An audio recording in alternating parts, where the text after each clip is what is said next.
नमस्कार, मैं हूं आपके साथ प्रदीप आजाद और इस खास पेशकश में आपका बहुत बहुत स्वागत है।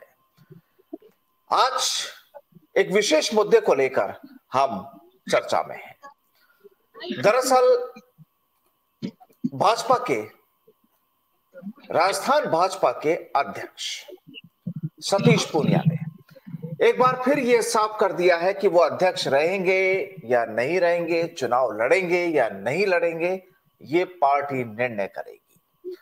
उन्होंने सीधे तौर पर कह दिया कि आखिरकार उपचुनाव में भाजपा की जो हार हुई है, आखिर वो चमत्कार कैसे करते हैं। और वहीं साथ ही उन्होंने ये भी कह दिया कि वसुंधरा राजे भी कुछ व्यस्तताओं के चलते कार्यक्रमों में शरीक नहीं हो पाई, लेकिन हाँ, जन आक्रोश रैली भाजपा की जो राजस्थान में धूम मचा रही है, वो वाकई कांग्रेस के लिए भी परेशानी का सबब बन रही है।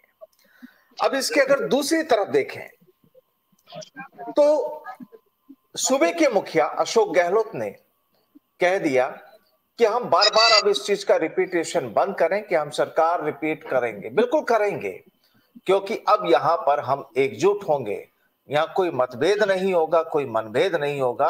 और वापस जाहिर सी बात है कि जिन उम्मीदों को लेकर, जिन काम को लेकर, जिन योजनाओं को लेकर हम पब्लिक के बीच पहुंचेंगे और महीने में एक बार पैदल भी चलेंगे 15 किलोमीटर, तो जाहिर सी बात है कि कांग्रेस ही 2023 में वापस सरकार बनाएगी। बहरहाल इस सियासी कहानी के तमाम जो सियासी कहानियां हैं कांग्रेस की, बीजेपी की, आखिर क्या है मायने, और राजस्थान में इन्हें अब किस तरीके से देखा जा रहा है, क्योंकि अगले 2 दिन बाद नया साल लग जाएगा और चुनाव में फिर ज्यादा वक्त नहीं, इसी साल यानी साल 2023 में ही विधानसभा चुनाव होने हैं। बहरहाल राजस्थान के पूर्व मंत्री डॉक्टर रोहतास शर्मा इस पूरे विषय पर क्या सोचते हैं, क्या उनका नजरिया है, बीजेपी पर उनका नजरिया क्या है, कांग्रेस को लेकर उनकी सोच क्या है, आज इसी मुद्दे पर चर्चा होगी। डॉक्टर साहब, बहुत बहुत आपका स्वागत है हमारे साथ जुड़ने के लिए। और सबसे पहले सर आपसे जानना चाहेंगे, हर बार आपसे पहला सवाल यही होता है कि राजस्थान की सियासत को किस तरह से देख रहे हैं, राजस्थान का जो सियासी तापमान है वो किस कदर है, और कांग्रेस की कहानी क्या नजर आती है और बीजेपी की क्या नजर आती है। आजाद साहब, चुनाव अब सर पर हैं।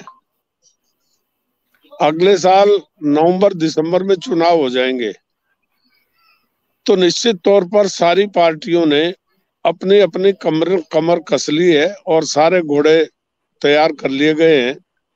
अब रणबेरी की तैयारी है। मैं आपसे एक बात कहना चाहता हूं कि कांग्रेस के राज में इस तरह से जनता त्रस्त है जैसे पहले कभी नहीं थी।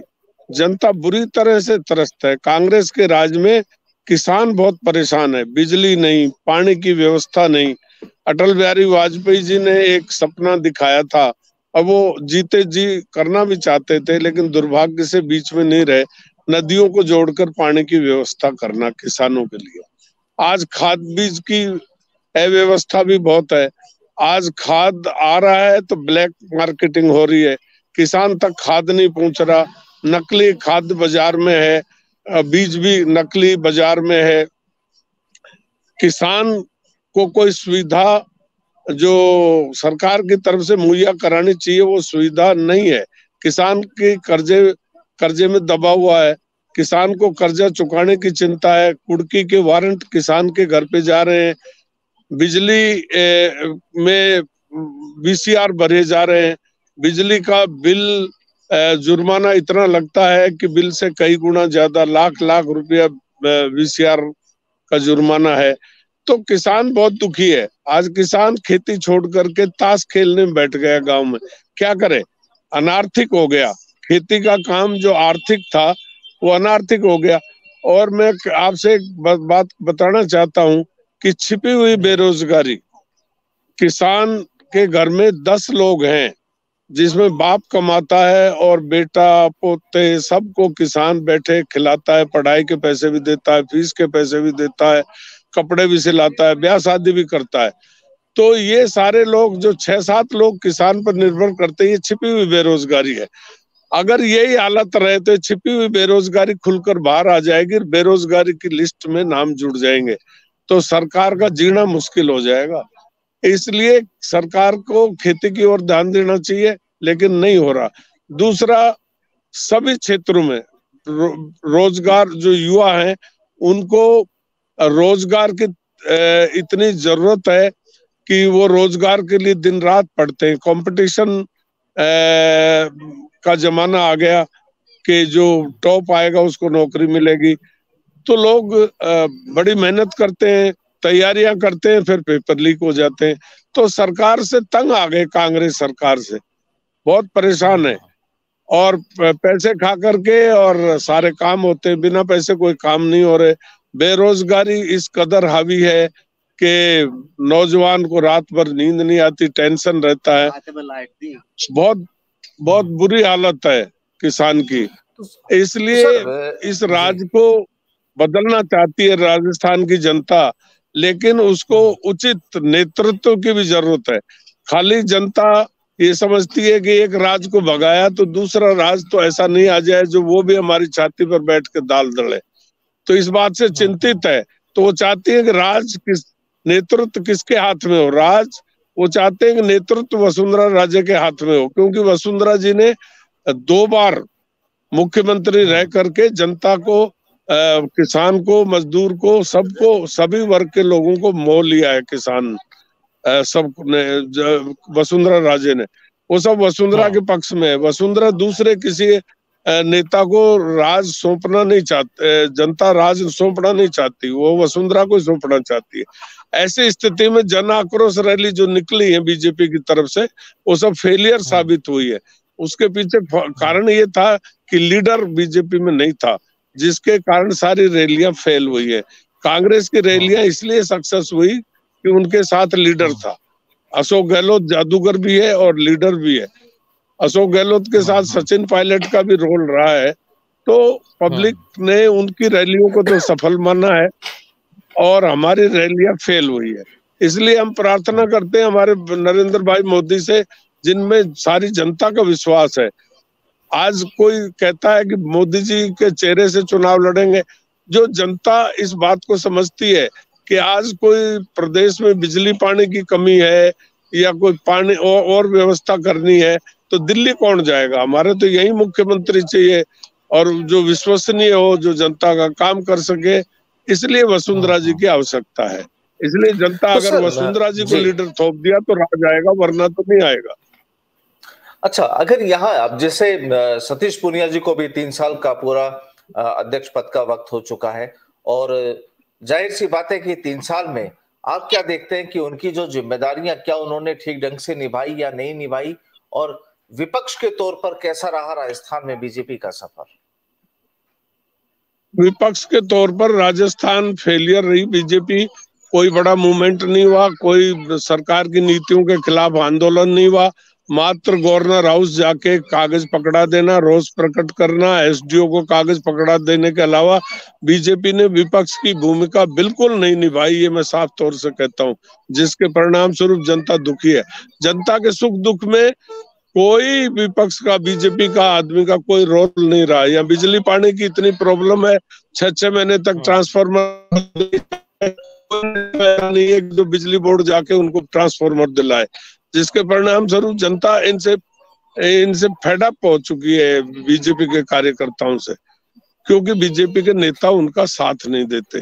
कार्यकर्ताओं का कोई दोष नहीं है, कार्यकर्ता तो तत्पर है, पर बीजेपी का नेता जीरो है। वो अपने टिकट की जुगाड़ में इधर उधर घूमते रहते हैं। जी डॉक्टर साहब, क्या लगता है कि सतीश पूनिया जी के नेतृत्व में ही, क्या आपको लगता है कि विधानसभा चुनाव होने चाहिए 2023 के?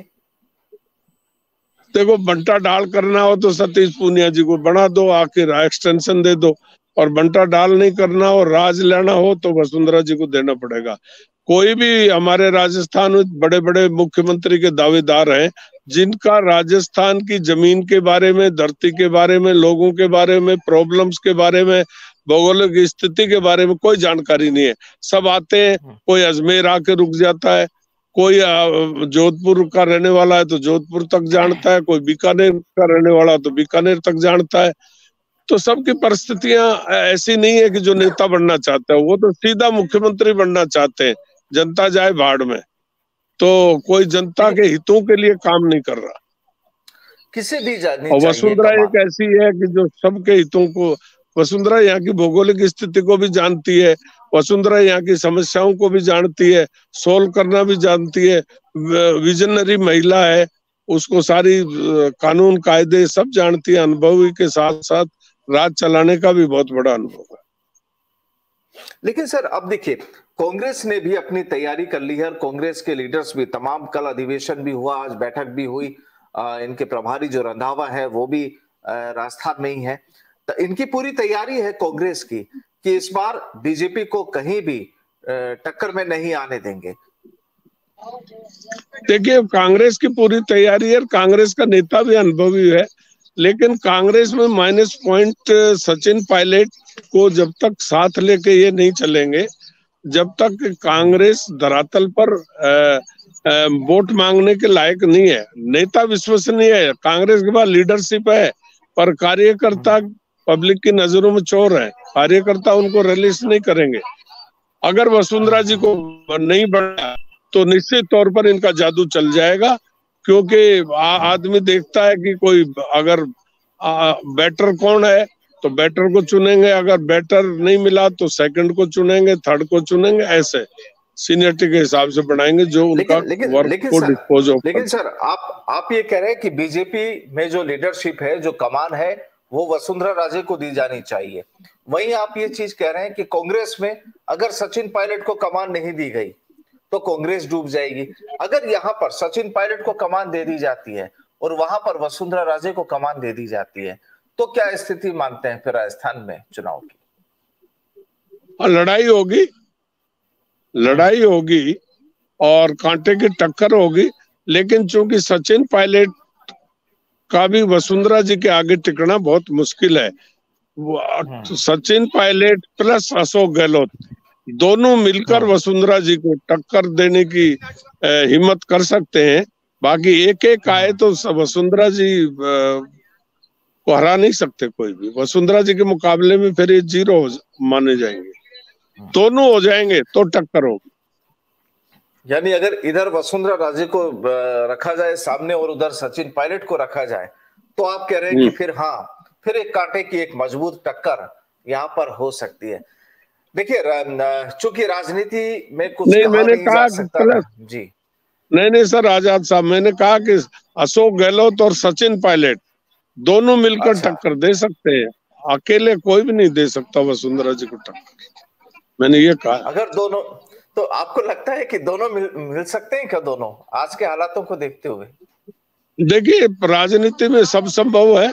अगर हाईकमांड उनके भविष्य को सुरक्षित करता है, चाहे सचिन पायलट हो चाहे राजेश पायलट हो, नहीं चाहे सचिन पायलट हो चाहे अशोक गहलोत हो, उन दोनों को अगर वो आश्वस्त हो जाते हैं कि मेरा भविष्य भी अब आगे ठीक रहेगा, और पायलट साहब सोचते हैं कि मेरा भविष्य भी ठीक होगा, तो देन दोनों 1-1 प्लस होकर के वसुंधरा जी के साथ लड़ सकते हैं।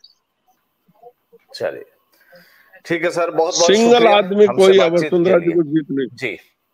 जी बहुत बहुत थैंक यू वेरी मच आजाद साहब, समय समय पर आप हमारी आवाज को जनता तक और हमारी पार्टी का हाईकमांड तक पहुंचाते रहते हो, आपका धन्यवाद, शुक्रिया, नमस्ते। बहुत बहुत शुक्रिया वसुंधरा जी।